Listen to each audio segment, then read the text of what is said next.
Once upon a time, in the beautiful city of Lagos, there lived a woman named Chioma.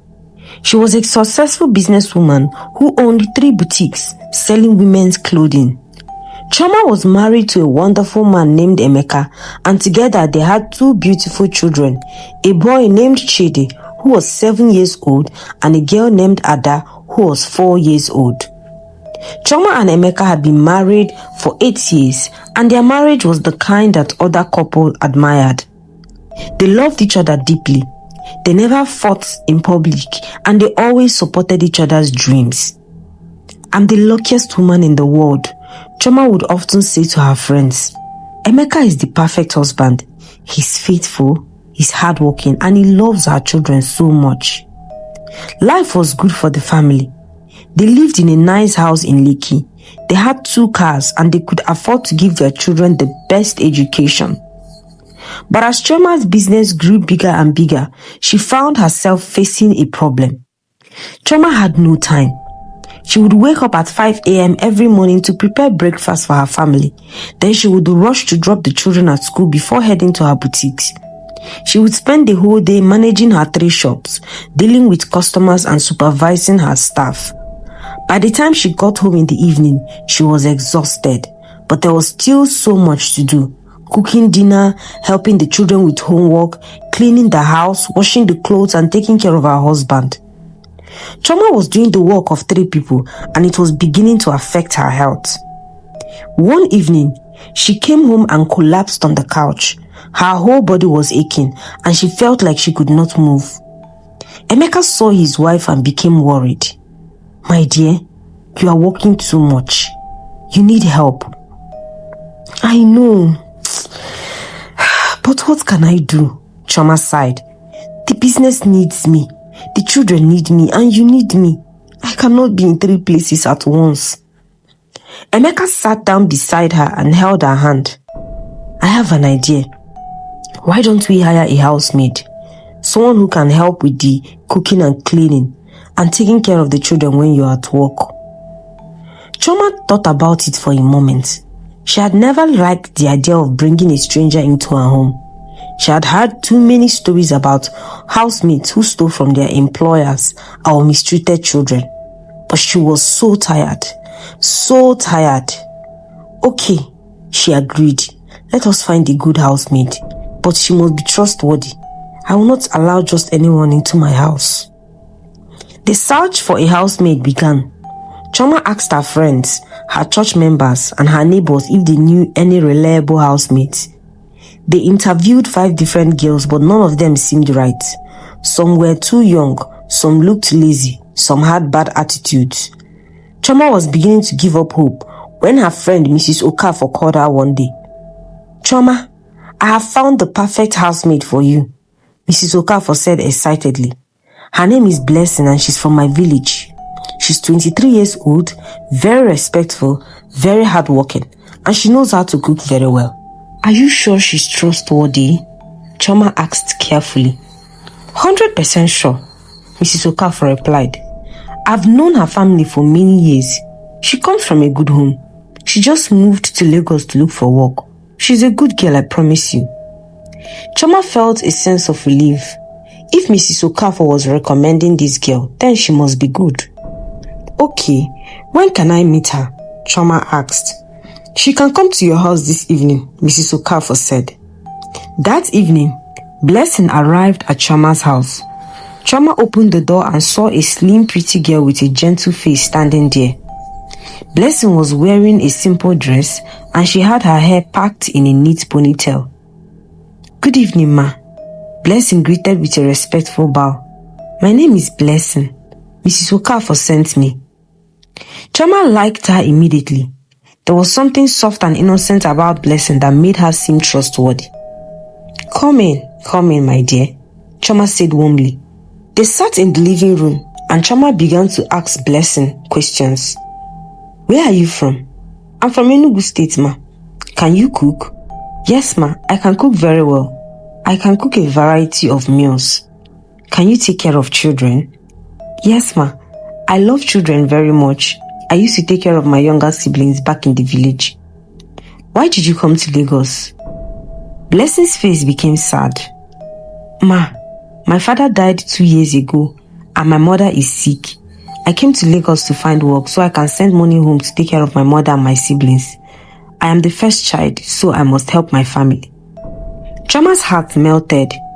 This girl was not just looking for a job, she was trying to help her struggling family, and Chioma respected that.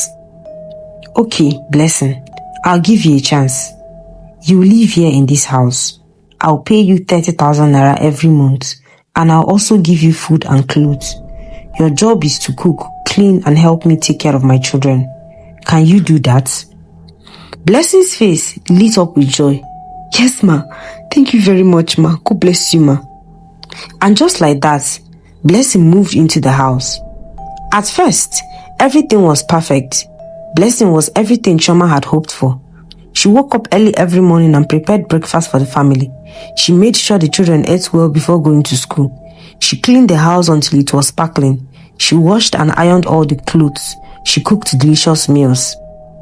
This girl is indeed a blessing, Chioma told Emeka one evening. I don't know what I would do without her. Emeka agreed. She's very hardworking and the children love her. It was true. Little Ada and Chidi became very attached to Blessing. She would play games with them, tell them stories, and help them with their homework. Chioma felt like a huge weight had been lifted up her shoulders. Now she could focus on her business without worrying about the house. She could finally rest. But what Chioma did not know was that Blessing had a secret plan, a very wicked plan. The first sign of trouble came 3 months after Blessing moved in. Chioma came home from work one evening and found Blessing in the living room wearing one of Chioma's dresses. It was a beautiful red dress that Chioma had bought for herself just last month, and now Blessing was wearing it. Blessing, what are you doing? Chioma asked, trying to control her anger. Blessing looked shocked, like she had been caught doing something wrong, but then she quickly put on an innocent face. Oh ma, I'm so sorry. I was cleaning your wardrobe and I saw this dress. I just wanted to try it on and see how it looks. I was going to take it off before you came home. Please forgive me, ma. Chioma wanted to be angry, but Blessing looked so sorry and so innocent that she decided to let it go. It's okay, Chioma said, but don't do it again. That dress is mine, not yours. Yes, ma. I'm sorry, ma. Blessing said, quickly taking off the dress. Chioma went to her bedroom, but something about the situation made her feel uncomfortable. Why would a housemaid try on her employer's clothes? But she pushed the thought away. Maybe Blessing was just curious, Chioma told herself. She's from the village. Maybe she has never worn a nice dress before. The second sign of trouble came a few weeks later. Chioma noticed that Blessing had started dressing differently. Instead of her simple village clothes, Blessing now wore tight jeans and fashionable tops. She had relaxed her hair and was now wearing makeup. Where was Blessing getting money for all these new clothes? Chioma wondered. When she asked Blessing about it, Blessing smiled sweetly and said, Oh ma, these are gifts from my church members. They saw that I am working hard, so they decided to bless me with new clothes. Chioma nodded, but something did not feel right. The third sign was even more disturbing. One Saturday, Emeka had stayed home because he did not have to go to work. Chioma had gone to one of her boutiques to check on things. When Chioma came back home around noon, she found something strange. Blessing was in the living room, laughing and chatting with Emeka. They looked very comfortable with each other. Too comfortable. What's going on here? Chioma asked as she entered the room. Both Emeka and Blessing jumped, like they had been caught doing something wrong. Oh, nothing, my dear, Emeka said quickly. Blessing was just telling me a funny story about something that happened at the market. Yes, ma, Blessing added with her sweet innocent smile. I was just making Oga laugh. Chioma looked at both of them carefully. There was nothing wrong with what they were doing. They were just talking, but why did she feel uncomfortable? Okay, Chioma said slowly. Blessing, don't you have work to do in the kitchen? Yes, ma, I'm going now, Blessing said as she quickly disappeared into the kitchen. That night, Chioma could not sleep. She kept thinking about how comfortable Blessing and Emeka had looked together. Am I being paranoid? She asked herself. They were just talking. There's nothing wrong with that. But a small voice in her head kept saying, be careful, something is not right. Things began to change in the house. Chioma noticed that Emeka was spending more time at home. Before, he would come home from work and go straight to his study to work on his laptop. But now, he would sit in the living room, watching TV, right there where Blessing was working. Chioma also noticed that Blessing would find reasons to always be near Emeka. If Emeka was watching TV, Blessing would suddenly need to clean the living room. If Emeka was eating, Blessing would hover around him, asking if he needed anything. If Emeka was in the backyard, Blessing would suddenly need to hang clothes outside. This girl is always around my husband. Too much around him, Chioma thought. One evening, Chioma decided to talk to her husband about it. Emeka, have you noticed that Blessing is always following you around? She asked carefully. Emeka laughed. Following me around? What are you talking about? I mean, she's always near you, cleaning where you were sitting, asking if you need things. Don't you think it is strange? Emeka shook his head. Chioma, you are overthinking. Blessing is just doing her job. She's being attentive. That is what a good housemaid does. But, Chioma, Emeka said, sounding a bit annoyed now. You are the one who wanted a housemaid. Now that we have a good one, you are complaining. What do you want? Chioma kept quiet. Maybe her husband was right. Maybe she was just being paranoid and jealous for no reason. But deep in her heart, she still knew something was wrong. Then one day, everything became clear. It was a Friday afternoon. Chioma had gone to her boutique in Ikeja to receive a shipment of new clothes. She was supposed to be there all day, but the shipment arrived earlier than expected. By 2 p.m., Chioma was done and decided to go home early. When she got home, she noticed something strange. Emeka's car was in the compound, but Emeka was supposed to be at work. Why was he home so early? Chioma felt her heart begin to beat fast. Something was not right. She quietly opened the front door and stepped inside the house. The house was very quiet, too quiet. She walked through the living room, looking for Emeka and Blessing. They were not there. Then she heard something, a sound coming from upstairs, from her bedroom. It was laughter, a woman's laughter. Chioma's blood ran cold because it was Blessing's laughter. She slowly climbed the stairs, her hands shaking. With each step, her heart beat faster and faster. When she reached her bedroom door, she heard Emeka's voice saying, "You're so beautiful, Blessing. Much more beautiful than my wife." Chioma thought she would faint. Did she just hear her husband say that? Then she heard Blessing's voice, sweet and manipulative. "Oga, I've loved you since the first day I came to this house. I've just been waiting for you to notice me.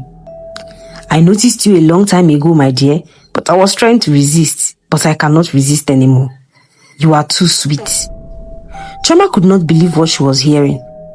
This could not be real. This had to be a nightmare. But it was not a nightmare. It was real. With tears streaming down her face, Chioma pushed open the bedroom door. What she saw destroyed her completely. There on her matrimonial bed, the bed where she and Emeka had slept for 8 years, the bed where they had made love, the bed where they had dreamed about their future, there was her husband Emeka holding Blessing in his hands. They were not yet naked, but they were very close to it. Blessing was in her underwear and Emeka had no shirt on. When they saw Chioma standing in the doorway, they both froze like statues. For a second, nobody spoke, nobody moved. Then Chioma screamed, "What is this? What is going on here?" Emeka jumped off the bed like someone had poured hot water on him. "Chioma, I can explain." "Explain? Explain?" Chioma was crying and screaming at the same time. "You're in our bed with the housemaid and you want to explain?" Blessing quickly grabbed her clothes and tried to run past Chioma, but Chioma grabbed her by the hair. "Where do you think you're going, you witch? I brought you into my house. I fed you and I clothed you. And all you can do to repay me is by sleeping with my husband?" "Ma, please, I'm sorry. Blessing cried, but Chioma was too angry to listen. She slapped Blessing across the face so hard that Blessing fell to the floor. "Chioma, stop. Emeka tried to pull his wife away from Blessing, but that made Chioma even angry. Don't touch me! Don't you dare touch me! You are defending her? This prostitute who came to our house to destroy our marriage? It's not like that, Emeka shouted back. Then tell me what it is like, Emeka. How long has this been going on? Emeka looked down, unable to answer. And in that moment, Chioma knew the truth. This was not the first time. Emeka and Blessing had been sleeping together for a while. Probably for months, right under her nose, in her own house. The pain was too much. Chioma felt like her heart was being ripped out of her chest. Chioma threw Blessing out of the house immediately. Pack your things and get out of my house, now, Chioma screamed. Blessing, still crying and holding her cheek where Chioma had slapped her, quietly packed her few belongings and ran out of the house. But before she left, she turned back and said something that shocked everyone. I'm not sorry, Blessing shouted, her innocent masks finally falling off. I'm not sorry at all. I came to this house with a plan. I saw how happy you were, how rich you were, and I decided I wanted it for myself. Oga Emeka is a better man than any man I can find in the village. You were too busy with your business to take care of your husband, so I took your place. And you know what? He liked me better than you. With those wicked words, Blessing walked out of the house, leaving Chioma there in shock. She planned this? Chioma whispered. From the beginning, she planned to destroy my marriage. That night was the worst night of Chioma's life. She could not stop crying. She cried so much that she had no more tears left. Emeka tried to talk to her, tried to apologize. But Chioma did not want to hear anything. Get away from me, she screamed at him. Don't come near me. Chioma, please let me explain, Emeka begged. I made a mistake, a terrible mistake, but I still love you. I still love our family. Love? You call this love? Chioma laughed bitterly. You betrayed me with the housemaid in our own bed. How can you say you love me? It was a moment of weakness, Emeka said. Blessing, she was always there, always nice to me, always making me feel special. And you were always at work, always busy. I felt lonely. So this is my fault. You want to blame your weakness on me? Because I was working hard to build a better life for our family, and you use that as an excuse to cheat on me. Emeka had no answer. The next few weeks were terrible. Chioma moved into the guest room. She could not bear to sleep in the same bed where her husband had betrayed her. She lost her appetite and could not eat. She lost weight. She could not focus on her business. All she could think about was the betrayal. The children kept asking, where is Auntie Blessing? Why did she leave? Why are mommy and daddy not talking to each other? Chioma did not know what to tell them. Emeka kept begging for forgiveness. Every day he would apologize. But Chioma's heart was broken. She did not know if she could ever trust him again. Then one day something happened that changed everything. Chioma received a phone call from Mrs. Okafor, the woman who had recommended Blessing in the first place. Chioma, I heard what happened. I am so sorry, Mrs. Okafor said on the phone, her voice full of guilt. I need to tell you something about that Blessing. Something I just found out. What is it? Chioma asked. Mrs. Okafor took a deep breath. Blessing is not who I thought she was. After you threw her out, I called her family in the village to tell them what she did. That was when they told me the truth. Blessing had done this before. This is not the first time. What do you mean? Chioma felt her heart racing. She did the same thing to 2 other families before you, Mrs. Okafor explained. She would get hired as a housemaid, then she would try to seduce the husband. In one family, she succeeded and the man left his wife for her. But after a few months, when the man had no money to spend on her, she left him and moved on to another victim. Chioma could not believe what she was hearing. She's a professional home wrecker, Mrs. Okafor continued. Her target is always successful families. She pretends to be innocent and hardworking, gains their trust, then destroys them from the inside. I'm so sorry, Chioma. If I had known, I would have never brought her to your house. After the phone call ended, Chioma sat down trying to process what she has just learnt. Blessing was not a poor village girl trying to help her sick mother.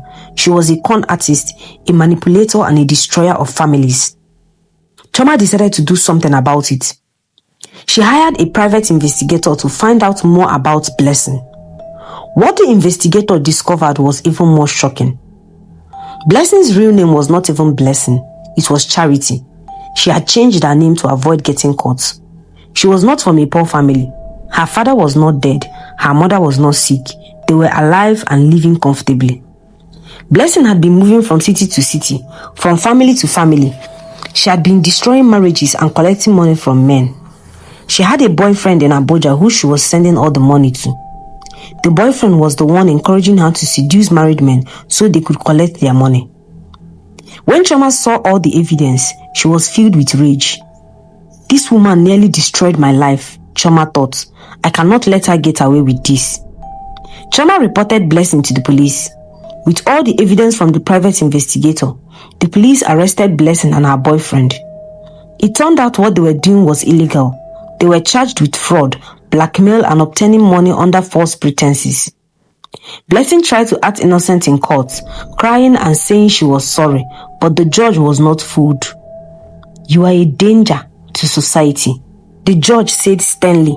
You prey on innocent families and destroy them for your own selfish gain. You will go to prison for 5 years to learn your lesson. Blessing was taken away to prison, screaming and crying. Her boyfriend was also sent to prison. Choma felt a sense of relief. At least, Blessing could not hurt any other family now. But Choma still had no idea how to deal with her own broken marriage.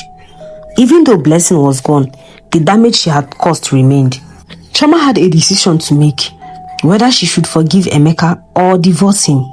For weeks, Choma struggled with this decision. On one hand, Emeka had betrayed her in the worst possible way. How could she ever trust him again? On the other hand, they had been married for 8 years and they had 2 children together. Was she ready to throw all of that away? Choma decided to seek help. She went to her pastor for counseling. The pastor listened to her story carefully. Then he said something wise. Choma, what Emeka did was very wrong. There is no excuse for cheating on your wife. However, I can see that he is truly sorry. He is begging for forgiveness. The question is, can you forgive him? I don't know if I can, Choma admitted. Forgiveness is not easy, but holding on to anger and bitterness will only hurt you more. You don't have to make a decision today. Take your time, pray about it, and remember, forgiveness does not mean you forget what happened. It means you choose to not let it control your life anymore. Choma thought hard and long about it. She thought about her children, Chidi and Ada. They loved their father. Did she want to break up their family? She thought about the good years she had with Emeka before Blessing came into their lives. Were those years worth nothing? She thought about herself. Could she live with the pain of the betrayal? After many weeks of prayer and reflection, Choma made her decision. She would forgive Emeka. Not because what he did was okay. It was not okay and would never be okay, but because she did not want to carry the weight of anger and bitterness for the rest of her life. I will forgive you, Emeka, but things will never be the same between us. You have broken my trust, and it will take a very long time for you to rebuild it. If you truly want to save this marriage, you have to prove to me every single day that you are sorry. Emeka fell to his knees, tears streaming down his face. I promise you, Choma, I'll spend the rest of my life making this up to you. I will never betray you again. Never. The journey of healing was long and difficult. Emeka kept his promise. He became a better husband. He helped more around the house. He spent more time with the children. He was patient when Choma had moments of anger or sadness. Slowly and very slowly, Choma began to trust him again. It took 2 years before Choma was able to sleep in the same bed with him again. It took 3 years before she could truly say she had forgiven him in her heart. But they made it through together. 5 years later, Choma and Emeka were sitting in their living room, watching their children play in the backyard. Chidi was now 12 years old and Ada was 9. They were happy and they were healthy children who had no idea how close their family had come to falling apart.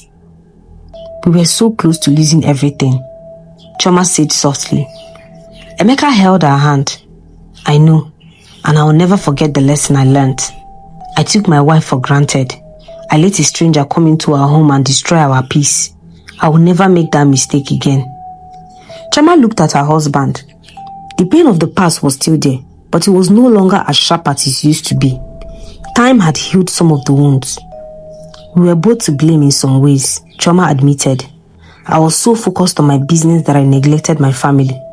I should have found a better balance.